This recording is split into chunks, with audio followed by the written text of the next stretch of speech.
Prijateljstvo između Marije Šerifović i jedne od članice žirija, Zvezde Granda, puklo je pošto se pjevačica oglasila povodom slučaja Vanje Knežević, koja je diskvalificirana iz daljnjeg natjecanja.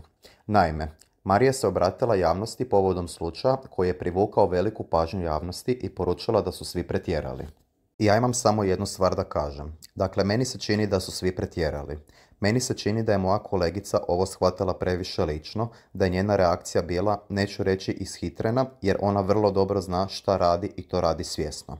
Smatram da Vanja nije trebalo da podijeli sporan sadržaj, jer im se na početku svake emisije i kaže: djeco, vodite računa šta kačite, nemojte da se prepucavate sa žirijem, jer to zaista i nema smisla, tako da to nije ok, rekla je Marija. Očigledno je da se njena kolegica iz žirija, s kojom je doskoro bila gotovo nerazdvojna, pa su dosta vremena provodile zajedno, ipak ne slaže sa njenim mišljenjem i da je njen postupak naljutio. Zbog toga ju je odmah nakon obraćanja putem Instagrama sa iste društvene mreže izbrisala i blokirala.